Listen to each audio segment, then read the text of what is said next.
تو قاعدہ ہم نے پڑھا تھا کہ پہلا اسم نکرہ ہو، دوسرا اسم معرفہ ہو تو آپس میں مضاف مضاف الیہ بنتے ہیں۔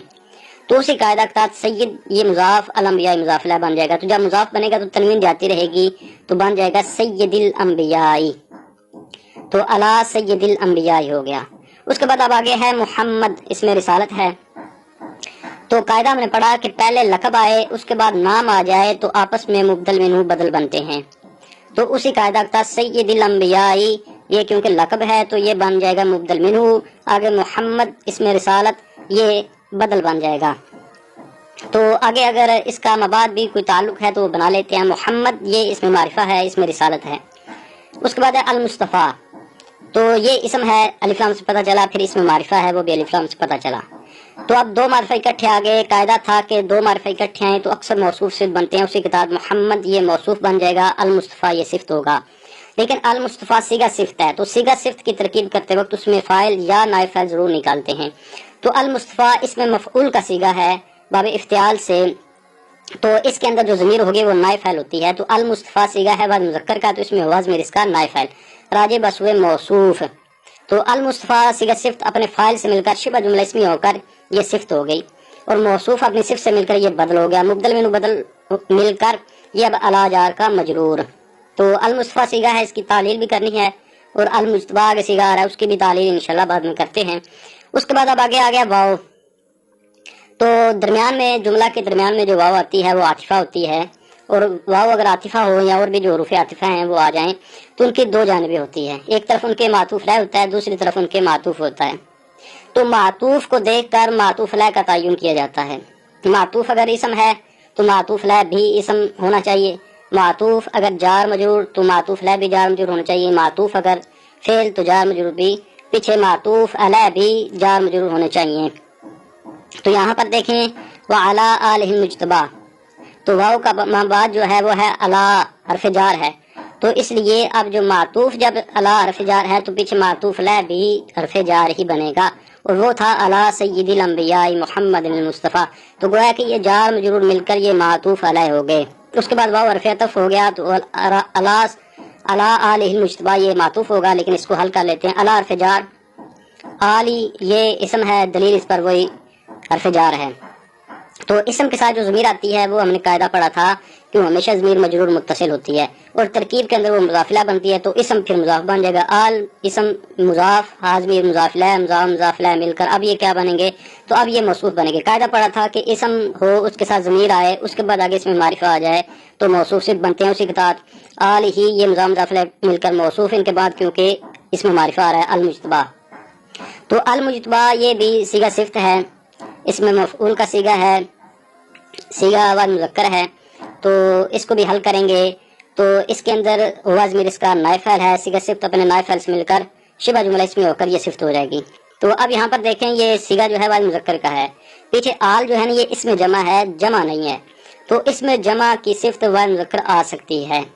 تو المجتبی کی صفت ہوگی موصوف اپنی صفت سے مل کر علی جار کا مجرور، جار مجرور مل کر اب یہ معطوف ہو جائے گا، اور اگر معطوف اور معطوف لہ دونوں جار مجرور ہوں تو پھر مل کر وہ ظرف لغو یا مستقر ہوں گے،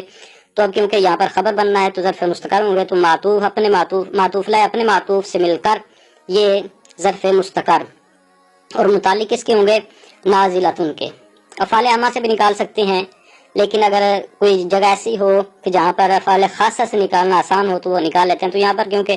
پتہ ہے کہ صلاۃ جو ہے نازل ہونے والی چیز ہے تو اس لیے نازلتن نکال لیتے ہیں، تو نازلتن صیغہ صفت ہے، اس میں فاعل کا صیغہ، اس میں ہی ضمیر اس کا فاعل ہے، تو ہی ضمیر فاعل خبر میں جو ضمیر ہوتی ہے وہ اپنے مبتدا کی طرف لوٹتی ہے تو وہ لوٹ جائے گا صلاۃ کی طرف،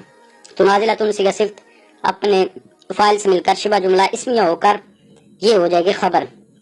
مبتدا اپنی خبر سے مل کر جملہ اسمیہ خبریہ لفظاً عنواناً انشائیہ ہو جائے گا۔ تو اس میں ایک بات میں نے کہی کہ شبہ جملہ اسمیہ ہو کر، تو شبہ جملہ اسمیہ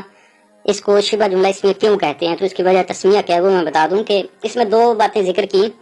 کہ شبہ اور اسمیہ، تو شبہ اس کو اس وجہ سے کہتے ہیں کہ کیونکہ جو صیغہ صفت ہوتا ہے نا، اس کو صیغہ صفت کی جب بھی ترکیب کریں تو وہ شبہ جملہ بنتا ہے نا، تو صیغہ صفت جو ہوتا ہے اس کی اس میں جامد کے ساتھ مشابہت ہوتی ہے اور اس کی فعل کے ساتھ بھی مشابہت ہوتی ہے، تو اس مشابہت کی بنا پر اس کو کہتے ہیں شبہ، یعنی یہ اس میں جامد سے بھی مشابہت رکھتا ہے اور فعل سے بھی مشابہت رکھتا ہے۔ اس میں جامد کے ساتھ اس کی مشابہت اس طرح ہوتی ہے جیسے کہا جائے نا انت رجل، انا رجل، ہوا رجل، تو اس میں دیکھیں انتا کے ساتھ بھی راجل آیا، آنا کے ساتھ بھی راجل آیا، ہوا کے ساتھ بھی راجل آیا، راجل نہیں بدلا۔ یہ راجل کیا ہے؟ یہ اس میں جامد ہے، تینوں حالتوں میں راجل نہیں بدلا۔ اسی طرح انتا داربن، آنا داربن، ہوا داربن، تو اب یہاں پر داربن بھی نہیں بدلا۔ تو جس طرح راجل نہیں بدلا تھا اسی طرح داربن نہیں بدلا تھا، تو یہ نہ بدلنے میں یہ دونوں ایک دوسرے کے مشابہ ہو گئے، تو یہ مشابہت ہے اس کی اس میں جامد کے ساتھ۔ اسی طرح اس کی فعل کے ساتھ بھی مشابہت ہے۔ فعل کے ساتھ اس کی مشابہت کیا ہے کہ جس طرح فعل کے اندر ضمیر ہوتی ہے اسی طرح صیغہ صفت کے اندر بھی ضمیر ہوتی ہے، تو صیغہ صفت کے اندر ضمیر کا ہونا یہ اس کی مشابہت، اس کو مشابہ بناتا ہے فعل کے، تو اس میں جامد اور فعل کے ساتھ مشابہ ہونے کی وجہ سے اس کو کہتے ہیں شبہ۔ پھر اس کے بعد ایک اور تھا کہ اسمیہ بھی اس کو کہتے ہیں، تو اسمیہ اس کو اس وجہ سے کہتے ہیں کیونکہ اس کی جو پہلی جز ہوتی ہے نا وہ اسم ہوتا ہے، تو اس بنا پر اس کو اسمیہ کہتے ہیں۔ آگے اس کا ترجمہ کرتے ہیں تو والصلاۃ علی سید الانبیاء محمد المصطفیٰ وعلی آلہ المجتبیٰ، رحمت کاملہ نازل ہو انبیاء کے سردار یعنی محمد صلی اللہ علیہ وسلم پر جو برگزیدہ شخصیت ہیں، اور آپ صلی اللہ علیہ وآلہ وسلم کی چنی ہوئی آل پر۔ تو اس میں رحمت کاملہ ترجمہ اس لیے کیا کیونکہ جب صلاۃ کی نسبت اللہ تعالیٰ کی طرف ہو تو اس وقت رحمت کاملہ مراد ہوتی ہے۔ اب آگے جو صیغہ ہے اس کی تعلیل کرتے ہیں تو المصطفیٰ صیغہ ہے، واحد مذکر اسم مفعول ثلاثی مزید فی ناقص واوی ہے، باب افتعال سے ہے۔ یہ اصل میں تھا مصطفیٰ، تو شروع میں الف لام لگا تو پھر بن گیا المصطفیٰ۔ تو المصطفیٰ میں یہاں پر تائے افتعال کو طوا سے بدلا۔ قاعدہ ہے کہ صاد، ضاد، طا، ظا ان حروف میں سے اگر کوئی حرف باب افتعال کے فا کلمہ میں آ جائے تو تائے افتعال کو طوا کرنا واجب ہوتا ہے۔ اسی کے ساتھ کیونکہ یہاں پر صاد فا کلمہ میں آیا تو تائے افتعال کو طوا سے بدل دیا تو بن گیا المصطفیٰ۔ اس کے بعد ایک اور قاعدہ ہے ناقص کے قواعد میں آتا ہے کہ واو جو اصل میں تیسری جگہ پر ہو پھر آگے بڑھ جائے چوتھی یا پانچویں جگہ پر چلے جائے تو اس کو یا سے بدلنا واجب ہوتا ہے، تو اسی کے ساتھ یہاں پر بن گیا المصطفیٰ، واو کو یا سے بدل دیا یعنی کہ المصطفیٰ بنا۔ اب یا متحرک ما قبل مفتوح مشہور قاعدہ اسے الف سے بدلا تو بن گیا المصطفیٰ۔ اب الف آخر میں آ گیا تو پھر خط کا قاعدہ ہوتا ہے، خط کے قواعد میں یہ آتا ہے، شافیہ بن عاجم میں یہ قاعدہ مذکور ہے کہ ہر وہ الف جو چوتھی جگہ ہو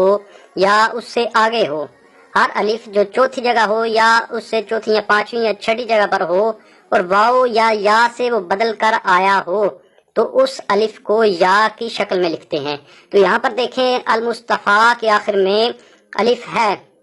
یہ پانچویں جگہ پر ہے اور یہ یا سے بدل کر آیا ہے، تو اس کو یا کی شکل میں لکھیں گے تو اس کے تحت المصطفیٰ، یعنی پڑھنے میں تو وہی ہے لیکن لکھنے میں فرق آ گیا کہ اب ہم نے اس کو یا کی شکل میں لکھا ہے۔ اسی طرح آگے جو دوسرا صیغہ ہے وہ ہے المجتبیٰ، تو اس میں صیغہ کی تعلیل بالکل آسان ہے۔ یہ صیغہ واحد مذکر اسم مفعول ثلاثی مزید فی ناقص سے یہی ہے، باب افتعال سے ہے، تو یہ اصل میں تھا المجتبیٰ، تو یا متحرک ما قبل مفتوح اسے الف سے بدل دیا تو یہ بن گیا المجتبیٰ۔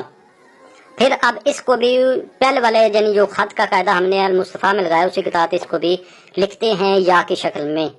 تو بن جائے گا المجتبیٰ۔ پڑھنے میں وہی ہے لیکن لکھنے میں فرق آ گیا کہ پہلے سیدھا الف تھا، اب یا لکھ کر اس کے اوپر جو ہے نا وہ یعنی کہ حرکت دی جاتی ہے تو المجتبیٰ بن گیا۔ اس کے ساتھ ہی آج کے سبق کا اختتام ہوا، انشاءاللہ نئے سبق کے ساتھ حاضر ہوتا ہوں، تب تک لے اجازت، السلام علیکم ورحمۃ اللہ وبرکاتہ۔